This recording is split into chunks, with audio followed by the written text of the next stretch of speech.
This is very exciting. We had our first virtual forum today, but this is our first report out session as well. And the purpose of these meetings, as you may know from just reading, is that we are all engaged across the university in various endeavors to address inequities, to look at our data, to improve in our mentoring, and to, as we engage in our systemic analysis. And this session is a chance for you to hear from two units on campus, one academic, one non-academic, to hear what the work is. And so what we're going to do for this session, we're dividing it into two halves. Dr. Brandon Grimmett will take the first half representing the work, the long-standing work of career and professional development in this area, and he'll take about 10 minutes, and then we'll open it up for interaction, exchange, questions, problem solving, and then we will pause, and then the second half we will hear from Dr. Jordan Freitas from the Department of Computer Science, and to hear the work of what are the computer scientists doing in their department in this area. And they've been actually really engaged this whole summer, so I'm excited to hear about from Jordan and how she will represent the department's work. So are there any questions about our format? It'll be a short presentation, interaction time, and we'll do that twice, okay? All right, so without further ado, Brandon, take it away. Thank you, Jennifer. It's great to be here. The rest of my team couldn't be here to represent some of the things I'm going to share today because we're busy hosting a couple of networking sessions, and so they gave me permission to share their names and to talk about the work that they've individually done as a part of the systemic analysis work. But if it's okay, Jennifer, I'm going to share my screen because I do have a very brief PowerPoint. So let me do that real quick.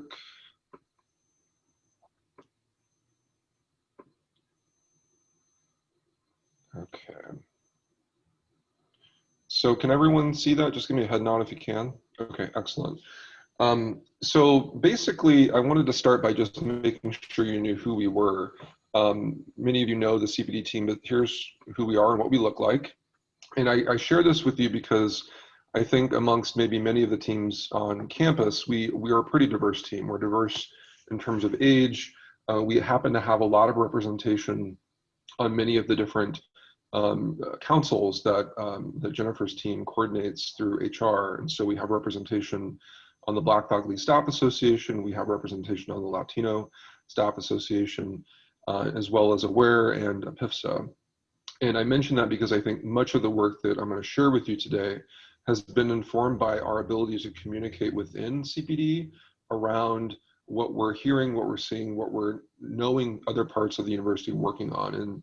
And that's not necessarily tied to systemic analysis, but it is something that I think can benefit teams that have representation in multiple aspects of the university. What I was asked to do was to really just look at the different systemic analysis questions that have been really helpful in guiding the process for the university. And out of the ones that you're familiar with at this point, these are the 5 or so that we looked at, and some of them are combined in our response. And so what I'll do is I'll share with you how we've actually addressed different parts of our operation, our programming, our staffing even, and where we draw inspiration and where we see as our accountability back to the framework that Jennifer and her team have put together. I'm not going to read these for you, but I'll repeat them during each of the different slides that I have moving forward. The first is to really listen to members of your department, faculty, staff, and students. And I'm going to take us back a minute to the moment when we all learned of the death of George Floyd, which was obviously a flashpoint for the nation, for the world, but in particular for the Black community in the United States. It's important to know that a third of the staff at CPD are Black, myself included. And so what we did is we dedicated time, entire meetings, to actually listening to each other, to making sure that we provided space to grieve, to understand each other, to make sure we knew what the team was feeling. And we did this in a couple different ways. The first way is that we actually designed a meeting that allowed for us to express our emotions in different ways. And I mention this not just as a result or in response to the death of George Floyd or the Black Lives Matter protests, but we had done this back during Charlottesville, actually, because if you remember at that time, we were about to start the fall semester, and we discovered that it would be really important as a team to make sure we knew and named the kind of emotions that our students would be beginning college with, having just experienced this. So if it's helpful to those of you on the call today, we actually turned our cameras off. You don't have to do this now, I'm just describing it to you, but we turned our cameras off, and for 3 minutes, we just sat in silence. And for us, that was a really helpful moment to be able to gather our thoughts and make sure we were in touch with ourselves, especially in this remote setting. It's easy to just be busy all the time. We then moved to utilizing the chat for 3 minutes. And this is a particular design that we do often for really important decisions in an office, because we want our more introverted personalities to be able to express themselves as well. So rather than having extroverts like myself dominate the meeting, this provides for a lot more universal design approach. And then we moved into the last third of the meeting by turning on our cameras and allowing all of us to express verbally in whatever way we wanted to. So I want to spend a little bit more time on that approach, because I think it's one that really allows for collective contribution to really being in touch with ourselves, but also sharing out with the group. The last two bullets really speak to other solutions to listening that are ongoing as a part of CPD's process. The first is that we created a Responding to Racism and Trauma Teams channel that is optional for the team to join, but it allows everyone on the CPD team to contribute to resources, readings, different supports that we're finding for each other to continue that education. And then we also occasionally will have meetings specifically for non-Black members of our team, because what we've also discovered is that it can be a little bit too much pressure for non-Black members of our team to share out as openly as they want to about what they're struggling with, what they have questions about. And by doing that, even though it may seem like an odd solution, it actually protects the Black community within CB from having to do the work that Jennifer's team and the university is asking us to do. So that was our approach to the very first question. And again, a lot of this is ongoing. We're not going to stop with this. I combine questions 2 and 5 because I think the infrastructure, approaches, policies, and processes for us are very much tied in to the strategic alliances that we have, specifically with employers. And so one of the first things we thought about after a lot of this unrest in our society was, how can we ensure that the students that we are putting in touch with different alumni and recruiters and employers are going to be able to show up as their full authentic selves at work, at their internship, and research, whatever it might be. And so we actually talked to a number of universities, Princeton University, George Mason University, that are known within the career services field as doing really good work of helping to decolonize institutional racism within employers that are working with their career centers. And so we developed collaboratively a set of guidelines that we ask every single employer to agree to in order to recruit LMU students. So tomorrow we have a prep session for our first virtual career fair that's occurring on Thursday. And we have companies like Oracle and the State Department, Amazon is going to be there as well. Each of those recruiters has agreed to this statement.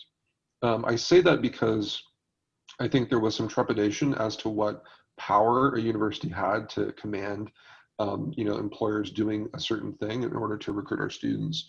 But to my knowledge, there were no employers that wanted to recruit that could not agree to this statement. This is a snapshot of the total statement, but in addition to asking them to agree to this in order to recruit our students, we also provide them with some education and guidance about how they can ensure that interns and employees that they might hire continue to benefit from a culture within their corporate culture or corporate value system that values our students fully as who they are. So this has been something that I've seen at a couple other institutions within career services and something that we will continue to do. The other thing that I'll just mention is that we have severed any ties that we might have had historically with policing agencies. So you may know that at some career fairs across the country, there are policing agencies that recruit our students, and we'll continue to connect students to organizations that do law enforcement, but we're not going to accept any money from them. And the reason we won't accept money from them is because we don't want to increase the budgets of policing organizations at this particular time, unless we know exactly what their priorities are and how those budgets are going to be spent in ways that align with our institutional values. So that was a kind of sticking our neck out there moment for us, but something that we have committed ourselves to as an office.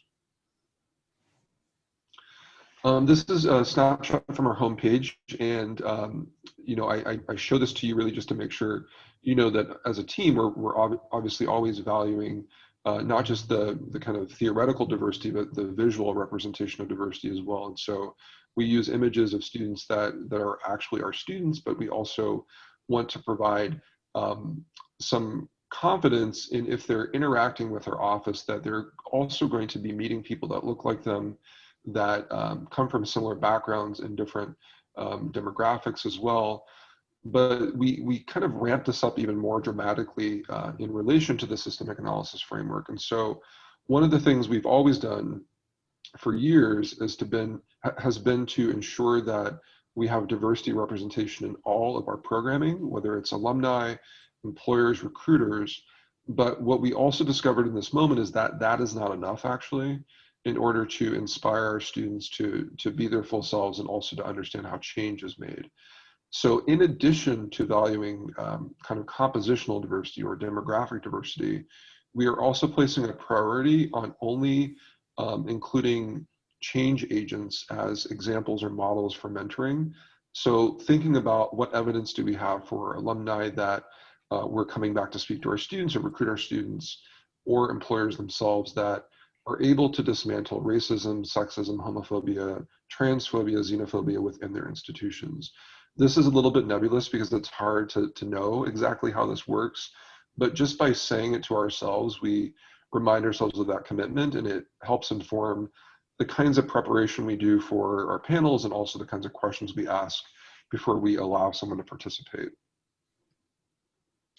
And then finally, the last question that we worked on is we looked at how we could identify training needs and opportunities. And this is a screen grab from an event we did late in June with Dr. Nicholas Rosenthal from the history department, who actually met with our team privately to talk about the history of Westchester, the history of, for instance, property deeds that, that prioritized white families living in the neighborhood. And so this was something that not all of the team knew about, but it was important for us to know that we, you know, our university is located in a place that has suffered and probably continues to suffer from embedded systemic racism and from a policy and a procedure standpoint. So the reminder here for us, and perhaps for you on the call today, is that there is vast expertise within our own faculty, within a lot of our administration, and that's essentially work that we can be doing free of cost, so to speak, but faculty contributing their service back to the institution through that contribution. I'm trying to stay on time, but I want to end with this slide and then turn it over to questions. But this is something that I just kind of thought of as we went through a lot of this work.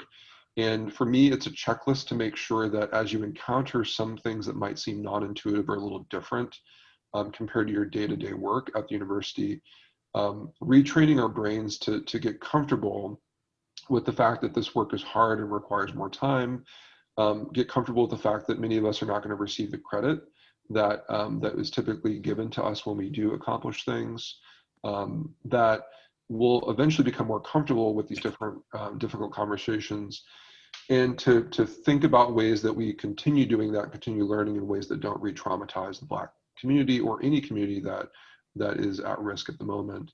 And the goal for this obviously is to increase our confidence in responding to racism. We can't prevent racism from occurring in the way that many of us want to, but I think we can increase our confidence in responding in a way that's appropriate. The members of my team that have been very instrumental in this work have been Elena Muslar, Liz Connolly, Miranda Ordonez, Kyle Greenberg, and Angelina Lee. So if you know any of those individuals, and if any of the things we talked about or I shared on their behalf today are interesting to you, feel free to reach out to me or any of those members as well. So with that, I will stop sharing. I know it was really quick, but turn it back over to, I guess, to the audience for any questions or clarification I can provide. Let's open it up. Just raise your hand in chat, or Brandon can call on you some way.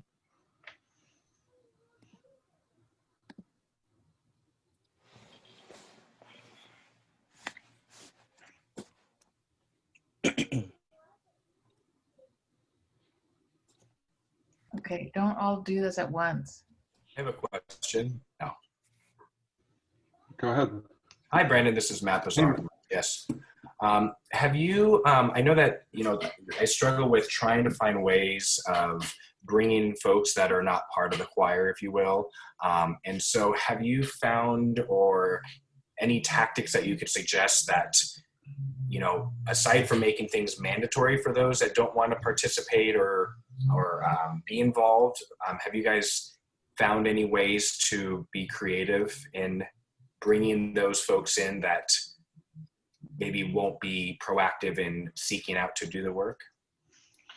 Yeah, it's a great question, and it's something that we've had to navigate. I would say that early on, one of the things that we did as individuals is we kind of corrected statements that were incorrect. So, for instance, there have been things said around, I've silently supported the Black community for most of my life. The correction doesn't come with saying, what's that about, right? The correction comes from saying, tell me more about how silence supports the Black community. And so I think questioning can sometimes bring to light, if everyone's in a meeting and you're having this discussion, things that might be said in ways that require a little bit more clarity and making sure we understand what people mean by those things. Your original question, the way I would answer that is that a lot of what I described is not mandatory, but the way we try to socialize the culture we're trying to build within C. So I would say if you have the authority, and if you don't, to add on your weekly meetings to addressing issues of systemic racism, and that's how we've approached a lot of this work. Sometimes we dedicate entire meetings to it, but oftentimes it's a part of our weekly staff meeting. The Teams channel helps as well, because even if people aren't actively contributing to it, they can see the dialogue happening, and I think that that's a value in and of itself. Is your Teams channel opt-in, or is it your whole team? Is it your whole? The Teams channel for responding to racism and trauma is opt-in. Yeah. Thank you, Brandon. Sure.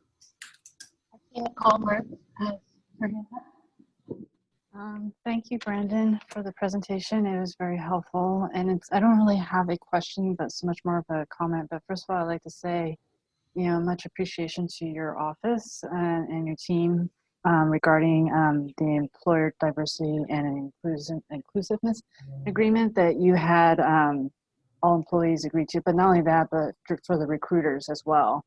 To agree to. So that's a very good idea and something for us to consider. I'm coming from the library, so for our task force, and our members are are viewing this presentation as well.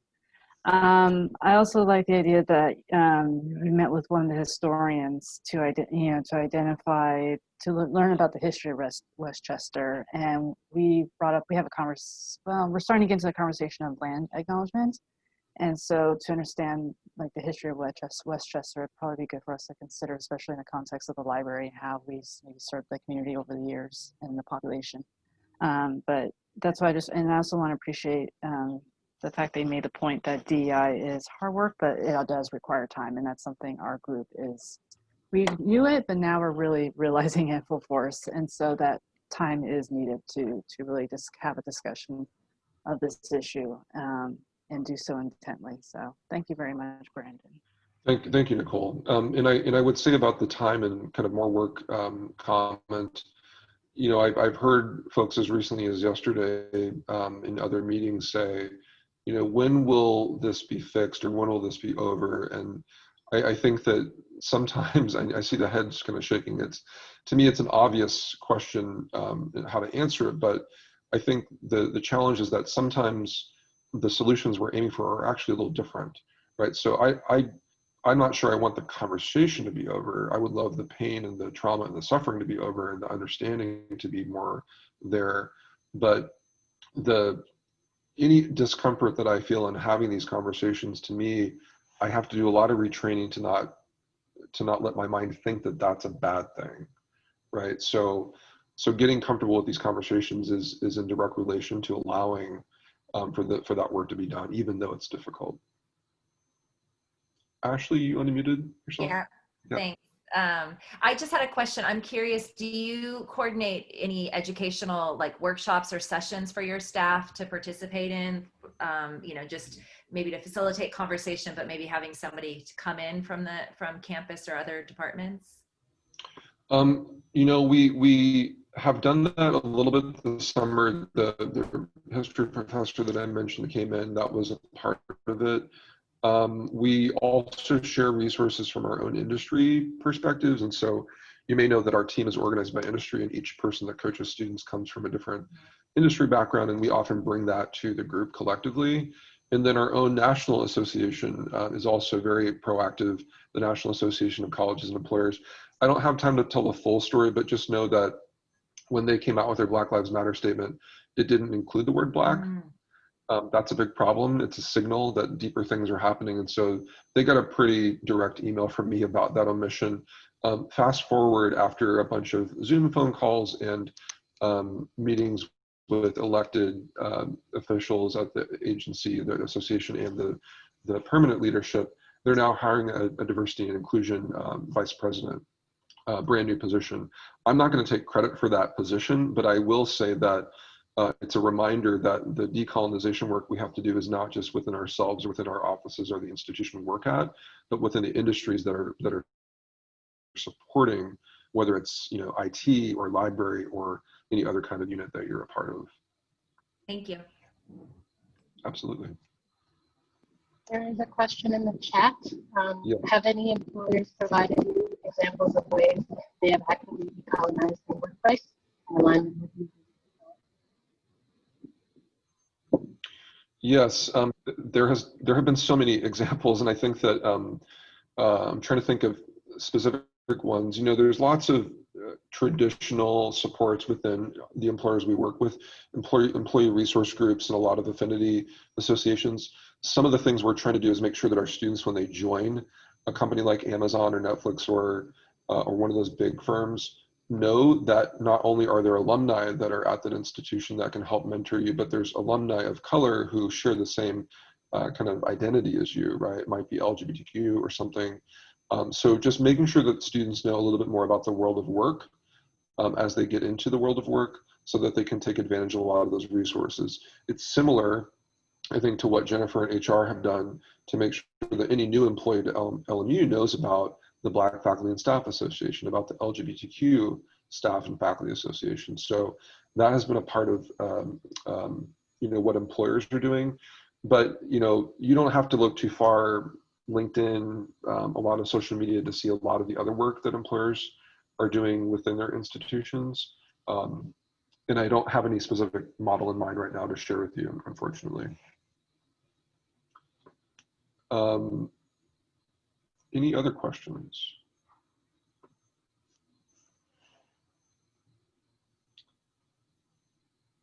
Thanks so much, everyone.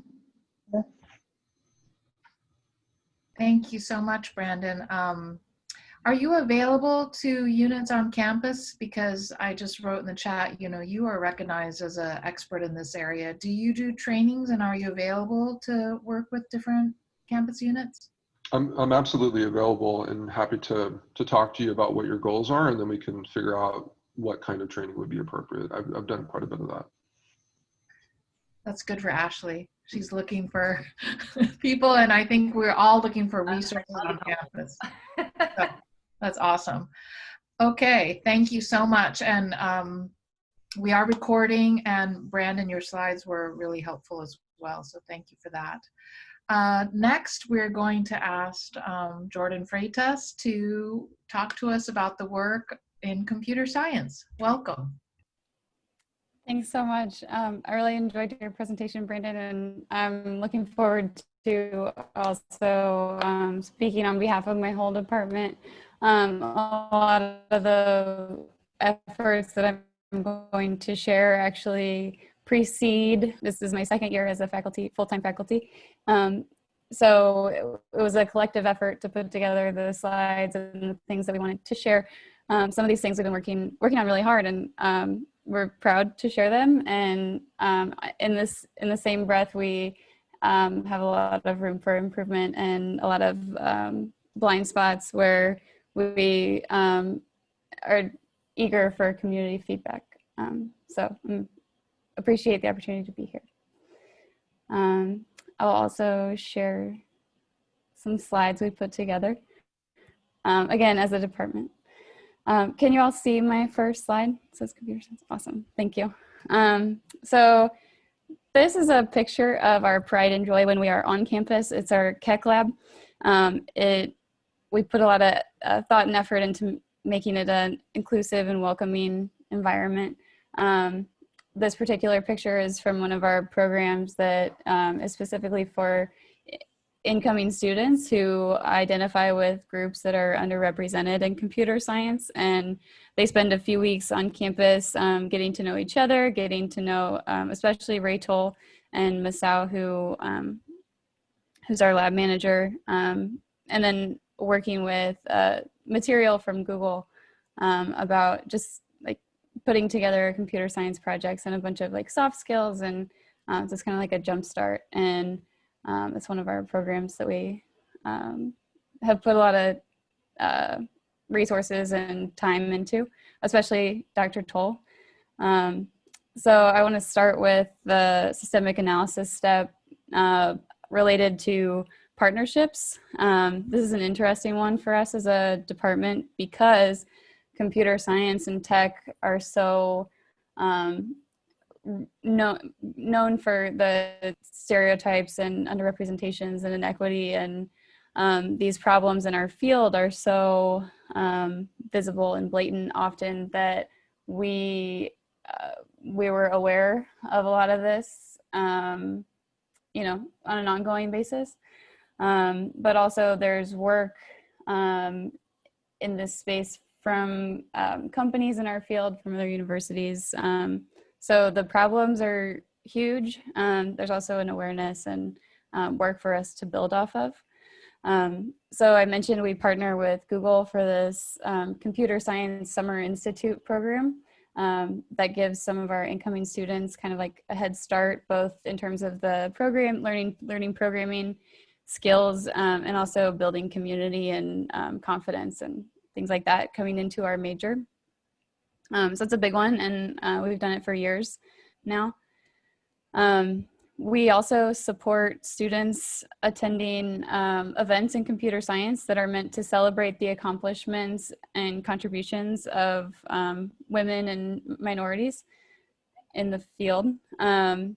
So this is an important one for us too, because the racial diversity of our full-time faculty is poor. We don't have any full-time faculty who are Black, and it's something that we're aware of. And these events, these celebrations of otherwise underrepresented people in our field kind of serve as a touchstone for students to recognize excellence and accomplishment in our field until we have more of that in-house, but also on an ongoing basis. So SWE is the Society for Women Engineers, and in 2019 we paid for 11 of our computer science students to attend. That was out of 28 from Seaver total, so we were really proud to do that. And the students got a lot out of it as well. We are conscious of bringing guest speakers to our classes and our department events that aren't always stereotypical like programmers. In the future, one thing we'd like to do in terms of partnerships is training for ourselves. So especially in regards to classroom culture. So like microaggressions and things like that that happen in the classroom, we're asking ourselves as faculty if we are prepared to navigate things like that. And we think that it's something that we could use training on, which would need to come from outside our department. The next step I want to share a little bit about as it relates to our department work is the review of physical spaces and organizational structures and community processes. So there's a lot here, which I'll just try to cover at least the conversations that we're having in our department. In 2015, the Keck Lab that I shared in the first slide, when that was being set up and redesigned, in 2015, there was a physical space design exercise that involved students and faculty with a specific intention to design that space in a way that was most accessible and welcoming. So I wasn't here yet, but it has had a lasting impact, and a lot of insight came out of that.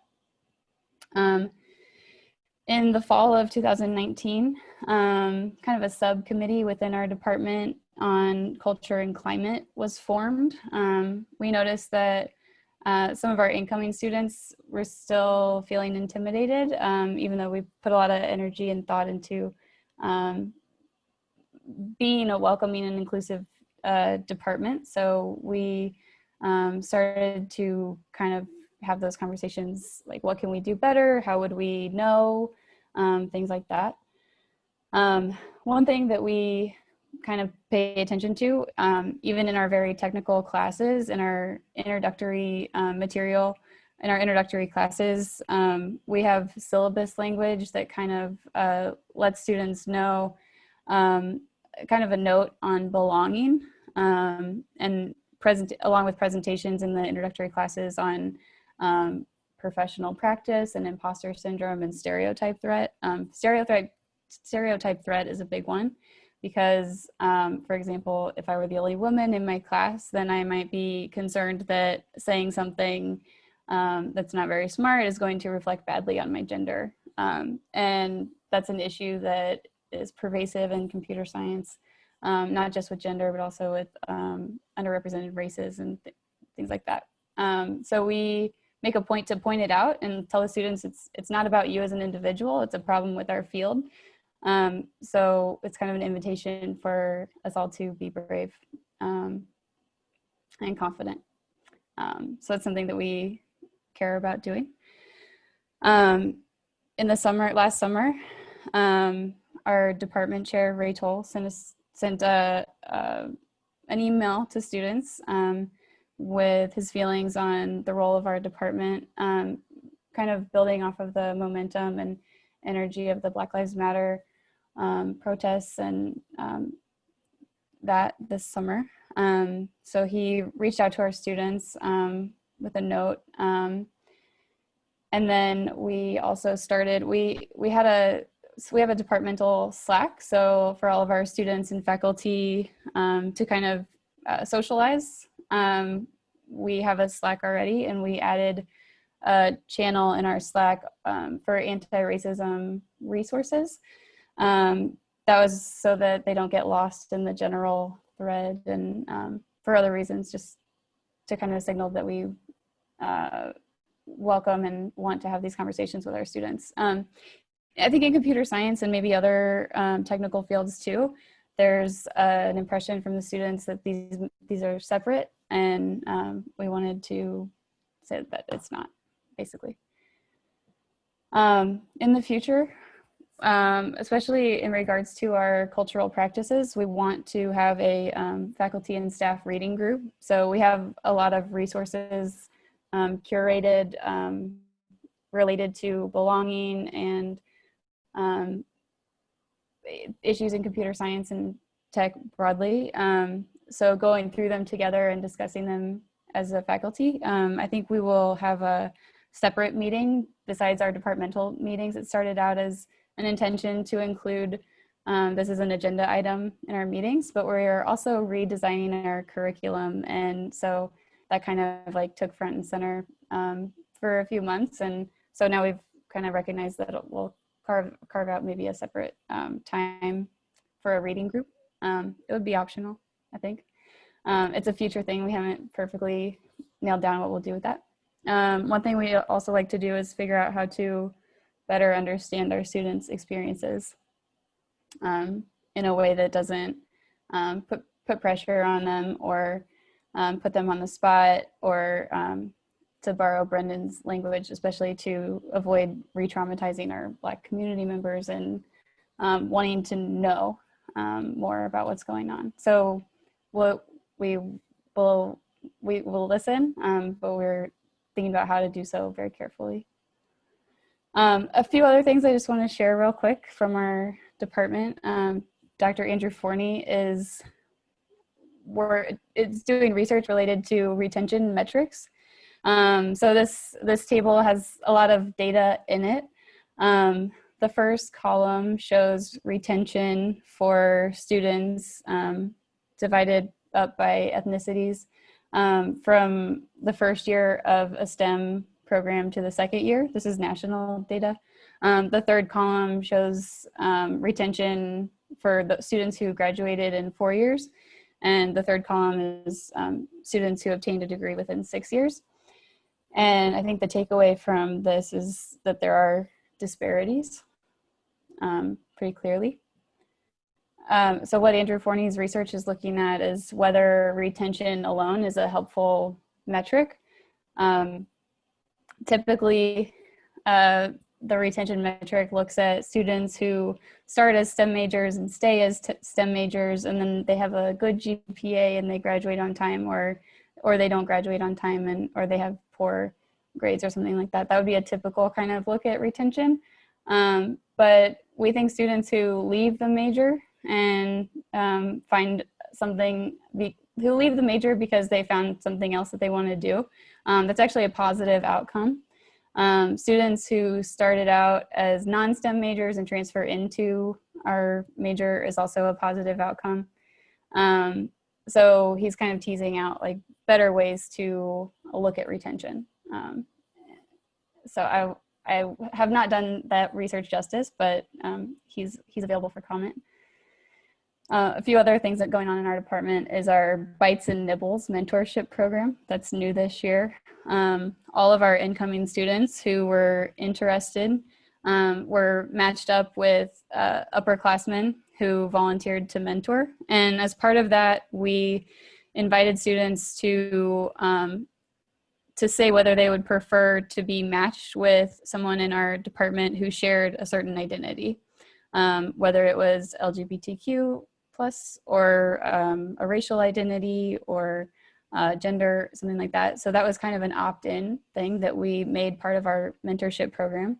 And then once we collected all their responses, and I say we, but really it was our ACM chapter of our students who did the most legwork on this. They collected those responses from mentors and mentees, and then the students were matched 2 to 2.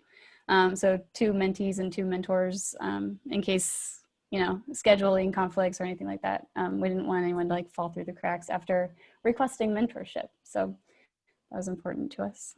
We have a website that is a list of curated resources on belonging in tech. These are a few of them. This is a screenshot from the webpage. So we curate those, the ones that we think are most helpful and important. We highlight those on a webpage that has a lot of other resources for students. So we call it our kind of like guide through the computer science major. And this is a section of that. Some of our open questions then, things that we're still thinking about on an ongoing basis and articulating is, the first is how do we coordinate with different efforts to support Black students and other underrepresented groups in STEM. So for example, our CSSI summer program, it kind of in a way competes with other programs for incoming students. So there's students who have opted out of our CSSI because they wanted to do TLC or Access or ACE, and that's totally fine and great if the program's a better fit. But our question is, how do we best advise and place students, not just for incoming students, but throughout their 4 years at LMU? How do we best guide them and help them find the support that they need? Our next open question, as I mentioned, we don't have any full-time faculty who are Black, and we recognize that as something that's missing in our department. And it's important that we are doing everything we can to recruit candidates, but also to make sure that our departmental culture and structures and everything that we have is supportive of whoever we were to hire, and also in Seaver more broadly. Yeah, that's an open kind of thing that we're attentive to. Our department's growing, so we hope that this will be a near-term thing that we can work on. And then another big question, we have a lot of open questions, but another significant one for us is, how do we best establish and maintain communication channels? So how will we recognize problems and opportunities to do better? And then just to wrap up, I'll share some takeaways. One thing that was really helpful for us was the Zoom event on racism and trauma. It really served for our department as a catalyst for conversations over the summer and then into this semester. It really clarified, at least for me, that we need to articulate and situate our role as a department and as individual faculty in the work of anti-racism on campus and supporting our Black students. One other thing that has been helpful is that our department has had a longstanding emphasis on community building. We care a lot about our computer science community, and it's like part of our identity as a department. And so I think when a light has been shined on this issue that our Black students are likely not getting the support that we need, that is counter to what we believe is our identity as a department, that all of our students are welcome and supported. So when these conversations were coming up, everyone was immediately on board. So I think that was helpful. I listed a challenge as how to listen and center perspective of our Black community members without putting anyone on the spot, and again, not to re-traumatize them especially.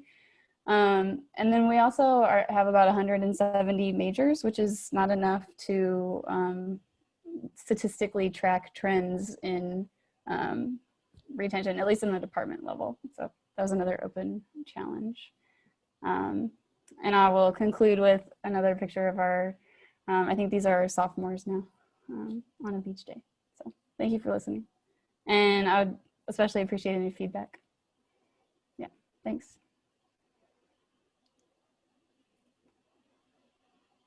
Let's see. Cool. Thank you so much, Jordan. So we'll open up the floor. I mean, I think we'd all want to be part of the computer science department after that, but raise your hand and let Jordan hear your comments or hear your question.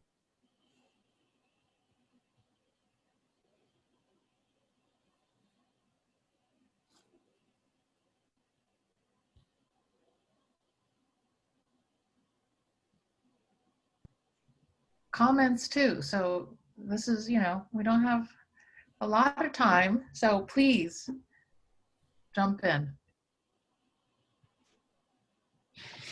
I have a question, Jordan. This is Matt Bazar again. Were there any surprises from what I guess the department or faculty may have thought students wanted compared to what the students wanted? Surprises, I guess. Well, we haven't done anything like a town hall. We haven't collected that information or those stories yet. So I'm sure once we log off, something will come to me. But surprises. I think TBD. Cool. Thank you. Yeah. Thanks. see.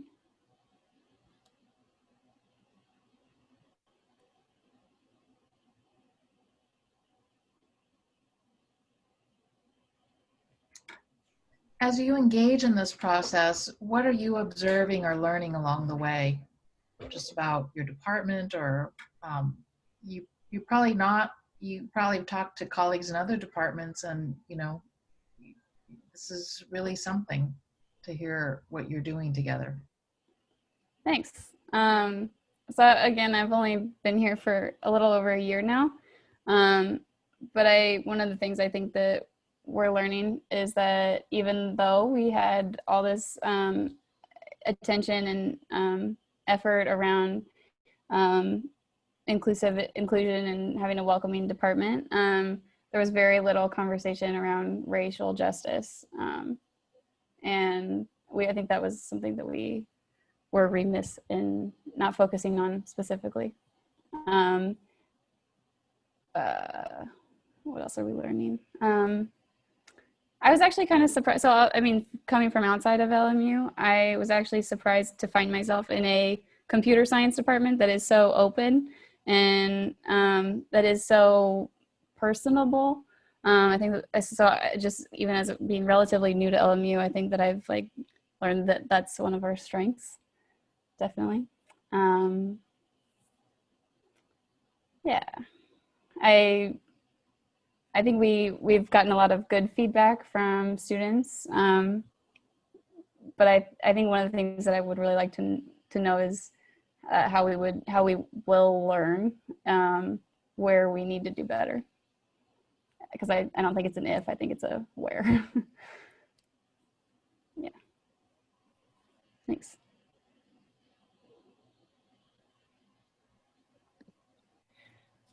I have a question. Hey, Great. Hey Jordan, it's good to meet you. My name is Ray. I'm part of the library team. So I'm just curious about like any tweaks to the curriculum in computer science that may be made, because I know that one of the things that the library sometimes covers like in these offshoot sessions is like algorithmic bias. Like if you were to like Google the words beautiful people, we know what kind of results that tends to bring up. So can you talk about that a little bit? Oh, that's a fantastic question. Thank you for asking. So we currently have one course that's an elective. It's called Human Contexts and Computing Ethics. And in that class, we look at the issues that you speak of, algorithmic bias, and also inclusive leadership, and even like communication, because if we can't hear what our colleagues are contributing to our team building process, then that's going to have an impact on what ends up being built. Those conversations also come up in our capstone courses, but I think it's an open question whether it's okay to have that content in an elective course, or whether these issues belong in all of our courses. I think that one of the big fundamental ideas that my personal mission is to dismantle in regards to computer science and ethics and stuff is that they're separate. So I think having a separate class is actually a little bit of a problem. So I think faculty are open to including these kind of conversations in departments, but along with that, we don't necessarily know if we are trained to handle, since it's like more sensitive conversations in class. So I think we all have good intention, and we like to think that we'll do our best, but I think that bringing up these conversations in technical classes where the students aren't necessarily prepared to hear them and the faculty aren't necessarily trained to facilitate those topics. Actually, I would love to work with you more on some of the just material that we can lean on in terms of putting the content together. But yeah, that's an open question too, I think, but I appreciate you bringing it up. Thank you. So thank you very much for your feedback. And as you saw from the Slido, not everyone will say it verbally, but the takeaways talking about learning about unit-tailored approaches, the ongoing process, the creative ways that we can think about learning as we go, starting where we're at, and then tolerating the discomfort and moving through it. And Brandon, that format you gave us of 3 minutes each, silence, chat, verbal. I mean, that's brilliant. And it's so simple, and it's something that we can all use to center ourselves and be more present to each other. So I know I find it inspiring, because in the end, this work belongs with each of us. So to hear from you, I think is really, really important. It's not something that one unit does, or that there's a single report out. So could I just get a couple of comments? Noriko, you're nodding your head. Shannon, so I might call on you just so that we have a few more voices about what it is you're getting from this. Noriko? Yes, thank you for Jordan and Brendan for your insights. As CBA RDI Systematic Analysis Group is just about to start meeting, I was very curious to see how other units were. I was surprised that the report out was already happening, and look at this wonderful presentation. And so I'm feeling a little anxious of how our group will proceed, but I appreciate that the dialogue is about to happen at CBA. And I know as staff and faculty started over the summer, but we were waiting for the students to join us. So, but thank you for sharing today. You can report out next year, Noriko. It's not pressure, right? It's ongoing. It's ongoing, yeah. Where we're at. Shannon, I'm going to call on you too. Absolutely. I'm just feeling so grateful. I think part of it is that it's the end of the day for me, but yet, I find that these sessions are very saturating, but they're also very eye-opening, and they really do command the engagement of being present. And I think that's kind of what we're trying to talk about and establish. And I also found this very interesting. My colleague, in BCLA, Janet Vera, we are already starting to begin to talk about ways in which we can help and support staff and faculty. And I found this so enriching, and as far as, that's a great idea. There's a lot of takeaways because it's just, it's unfamiliar, uncharted territory when you're starting to talk about touchy-feely things that may that may feel that way, but aren't necessarily that. And to be able to have a voice in that, to be able to say what you need to say, tell your story, and provide space for that. I think for me it was more wonderful to just sit and absorb what was being presented, because it really started to percolate some ideas. I was constantly writing things down, like, okay, there's a great takeaway, there's another takeaway. So to everybody, to see all my colleagues here and people across campus and people that I don't know and people that I do know, I just found it very enriching and very good use of my time, personally and professionally. So thank you. Thank you, Shannon, so much. And we talk about whole person education for our students, and let's model it for ourselves, entering in really fully. Okay, Kathleen, you want to say something, but you have like 30 seconds. Okay, 30 seconds. I really appreciated both presentations. The comment that I wrote in the Slido, was it called? Had to do with the unit tailored approaches and how eye-opening that was for me. Because each unit, it will have its own host of issues related to its culture and logistics, and so that was quite affirming, because the law school is going to undertake a different process, but I find much relief in sharing anti-racist value that we're all trying to achieve, and I am going to be reaching out to Brandon Grimmett, I hope you don't mind, be on the lookout, because I've been meeting with different units of the law school, including the career development office, and sort of trying to be the ambassador of the university efforts, OIA's efforts, and of the anti-racism project. And I think CDO is quite eager to learn and figure out how to do things differently. And so if that's the least you can do, it sounds like you can do much more than that. So I'll be reaching out to you. Thanks. And Kathleen Kim is the inaugural Associate Dean for Equity and Inclusion at Loyola Law School, and they're doing tremendous work decolonizing the curriculum. And she will be presenting, I believe, next week, their initial efforts along with the library. I believe that's on in 2 weeks. So you notice that these events, I'm going to ask Kim Misa to put the link to the evaluation again in the chat so you can do it. It will take you seriously 15 seconds if you haven't done it already. And then notice that you can come back to this. We'll have different units every time, and you can get different ideas and interact. And we're trying to really build a culture of inquiry at LMU so that this is about shared work, sharing of ideas, sharing of resources, moving together, not about just show and tell. You know, this work is going to be hard, and like Shannon said, we need each other to sustain our energy, to build community, and to be enlivened by the work.